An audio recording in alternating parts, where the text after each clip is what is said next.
Hello friends, welcome to my channel Education and Job @94। তো তোমরা এতক্ষণে খবর পেয়ে গেছো নিশ্চয়ই যে ওবিসি কেসের যে মামলার শুনানি তোমার 18 তারিখ অর্থাৎ গতকাল হওয়ার কথা ছিল, সেই মামলায় পিছিয়ে গেছে। তো রাজ্যের ছেলেমেয়েদের ভবিষ্যৎ এখন কি হবে অনিশ্চিত। তো দেখো বাংলা আন্টে কি বলেছে। রাজ্যের আবেদন মঞ্জুর, ওবিসি সার্টিফিকেট মামলায় বড় খুশিতে সুপ্রিম কোর্ট নির্দেশ দিল। খুশিতে গদগদ রাজ্য। হ্যাঁ, রাজ্য সরকার তো এখন খুশি হবেই এতগুলো ছেলেমেয়ের জীবন নষ্ট করে। তো দেখো সেদিন কি বলা হয়েছে যে সুপ্রিম কোর্টে 12 লক্ষ যে ওবিসি সার্টিফিকেট মামলার শুনানি তা 18ই মার্চ অর্থাৎ গতকাল ছিল সে শুনানি। সেই শুনানিতে রাজ্য সরকার জানান যে কারা কারা অন্যান্য অনগ্রসর শ্রেণী অর্থাৎ ওবিসি তালিকাভুক্ত সেই নিয়ে নতুন সমীক্ষা করা শুরু হয়েছে এবং সেজন্য তাদের সময় চাই। তখন রাজ্যের যে আইনজীবী, এখন বলতেও খারাপ লাগে এত বড় শয়তান এই লোকটা,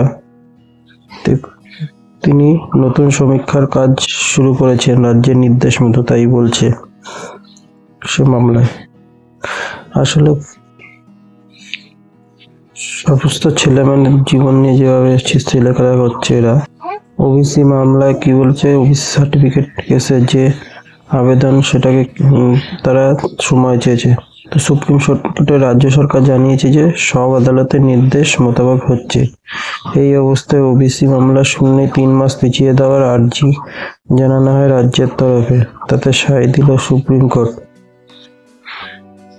অর্থাৎ ওবিসি মামলায় 3 মাস সময় দিয়েছে রাজ্য সরকার। এখন সেই মামলা আর কবে হবে, আর তোমাদের জুলাইতে মামলা নিয়ে গেছে, তোমাদের জুলাইয়ের আগে এই কেস আর কোর্টে উঠবে না। তো এটাই বলা হয়েছে। তো শীর্ষ আদালতের পর্যবেক্ষণে রাজ্য নতুন করে সমীক্ষা করলে এই মামলা ভবিষ্যতের উপর রাজ্যের পদক্ষেপ নির্ভর করে। এদিন রাজ্যের তরফে নতুন করে সমীক্ষার কথা বলা হলে বিচারপতি অন্য পক্ষের কোনো আপত্তি রয়েছে কিনা শিব বলছেন অন্য পক্ষের আপত্তি থাকার কথা নয়, কারণ তাদের আবেদন ছিল যাতে ওবিসি সংবাদপত্র নিয়ে নতুন সমীক্ষা করা হয়। এরপরে রাজ্যের আবেদন মঞ্জুর করে সুপ্রিম কোর্ট। তো এখানে অন্য আইনজীবীর অন্তত ছেলে পেলে তো হাসা হারাবে না।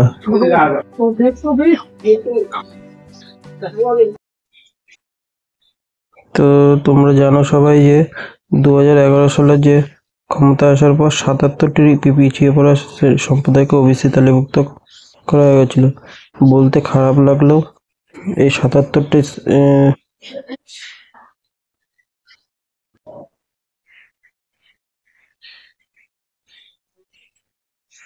তো এই যে 77টি শ্রেণী, তার মধ্যে তোমার 73-এর বেশি শ্রেণী খারাপ লাগছে হচ্ছে, বলতে খারাপ লাগে যে এর মধ্যে হচ্ছে মুসলিম কমিউনিটির। তো এই ভোট ব্যাংক বাঁচানোর জন্যই মমতা এইসব করছে। আমাদের যে মাননীয় মুখ্যমন্ত্রী বলছে, যা বলতে এখন খারাপ লাগছে, যে এর জন্য সমস্ত ছেলেমেয়েদের জীবন নষ্ট করছে। উনি জানেন যে 2026 সালে ভোট রয়েছে। তো সেক্ষেত্রে যদি এই ক্ষেত্রে এদের এই সম্প্রদায়কে যদি বাদ করা যায়, তাহলে বুঝতে পারছো 12 লক্ষ যে ওবিসি আছে তার মধ্যে এদের এই ওবিসি সম্প্রদায়ের মধ্যেই এর সব ভোট ব্যাংক রয়েছে। তো আমাদের যে পশ্চিমবঙ্গের যে ভোটের ক্ষেত্রে 30% হচ্ছে মুসলিম কমিউনিটির ভোট। তো সেই ভোট ব্যাংক বাঁচিয়ে রাখার জন্যই উনি এইসব করছেন। উনি যতই বলুক যে রাজ্যের ছেলেমেয়েদের চাকরি হচ্ছে না, আমরা দিতে চাই চাকরি, কিন্তু আদতে সেটা নয়, সেটা দেখেই বোঝা যাচ্ছে। তো উনি ওই 2026-এর দিকে তাকিয়েই উনি সব এইসব করছে। এই যে 12 লক্ষ যে সার্টিফিকেট বাতিল করেছে সেগুলো উনি ভালোভাবেই জানেন যে একবার কোর্টে কেস করলে সেটা বছর খানেক লেগেই যায় মিনিমাম। তো সেক্ষেত্রে সেই বুঝেই এখন জুলাই মাস পর্যন্ত উনি টাইম নিলেন। এবার জুলাই মাসে আবার একটা নতুন বাহানা করবেন। তো আলটিমেটলি কি হবে, উনি ঠিক ভোটের আগে তিনি এই রিক্রুটমেন্টের জন্য কোনো একটা এর বিকল্প পদ তখন বাঁচবেন। কারণ এই যে পিছিয়ে পড়া সম্প্রদায়কে আজ পর্যন্ত তোমরা কেউ দেখেছো যে কোনো কিছু বাতিল হয়েছে আমাদের পশ্চিমবঙ্গে, উনি বিকল্প কোনো পদ খুঁজে তাদেরকে আশকারা দিয়ে রাখেন সমস্ত কিছুতে। তো এতে যে কত বড় ক্ষতি করছে, কত প্রজন্ম নষ্ট করে দিচ্ছে ইনি, তা এখন বোঝা যাচ্ছে। তো এর বিরুদ্ধে যতই আন্দোলন হোক, যাই হোক না, কিন্তু আমাদের কিন্তু কিছুই করার নেই। তো আমি যারা যারা প্রিপারেশন নিচ্ছ চাকরি, তাদের বলবো তোমরা এই রাজ্যের পরীক্ষার ভরসায় থেকো না। এটা বাস্তব হলেও এটাই সত্যি।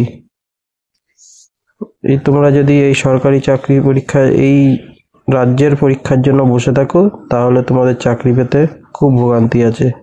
সেক্ষেত্রে তোমাদের সেন্ট্রালের যে পরীক্ষাগুলো হচ্ছে সেগুলোর দিকে তোমাদের হয়তো অনেক বেশি আবেদন পড়ছে সেন্ট্রালে, কিন্তু সেন্ট্রালে তো পরীক্ষা তো হচ্ছে, পরীক্ষা থেমে নেই সেন্ট্রালের রাজ্যে।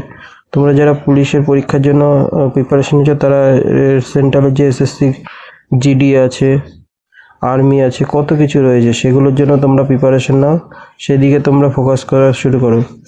কারণ একটা চাকরি পেতে তোমার মিনিমাম 2 থেকে 3 বছর সময় লাগে। তো তুমি সেই সময়টা রাজ্যের এই চাকরির পিছনে সময় নষ্ট করো না, কারণ রাজ্যে 5 বছরে একটা চাকরি হয় কিনা সন্দেহ। আর ওনার পুলিশের চাকরির দরকার, পুলিশের লোক দরকার ঠিকই, কিন্তু এখন যা শুরু হয়েছে এতে উনি 2026-এর আগে, যে বোঝাই যাচ্ছে 2026-এর আগে কোনো কিছুই আমাদের রাজ্যে হবে না। এটা সত্যি বাস্তব এখন যা দেখা যাচ্ছে। তো সেক্ষেত্রে তোমাদের বলবো তোমরা সেন্ট্রালের পরীক্ষাগুলোর দিকে, রেলের পরীক্ষা আগামীতে হবে, রেলের আছে, গ্রুপ ডি আছে, তো সেগুলোর দিকে তোমরা এসএসসি রয়েছে, এসএসসি এমটিএসে আবার বেরোচ্ছে ভ্যাকান্সি, এসএসসি জিডি আছে, এসএসসি সিজিএল আছে, সিএইচএল, সেগুলোর দিকে তোমরা ফোকাস করো। তো এইসব আর বিভিন্ন প্রাইভেট ভালো ভালো কোম্পানি রয়েছে আমাদের ভারতবর্ষে, তো সেগুলো যেমন টিসিএস, ওএনজিসি, এইসব কোম্পানিতে প্রায় রিক্রুটমেন্ট আমি তোমাদের দিতে থাকি সেই চাকরির আপডেটগুলো। তো সেগুলোতে তোমরা এক্সাম দিতে থাকো বা ইন্টারভিউ দিতে থাকো, সেগুলোতে তোমাদের সেই সব পরীক্ষার জন্য তোমরা প্রিপারেশন নাও।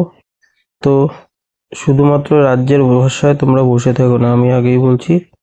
তো আজকের ভিডিও এইটুকু, দেখা হবে নেক্সট ভিডিওতে। Thank you.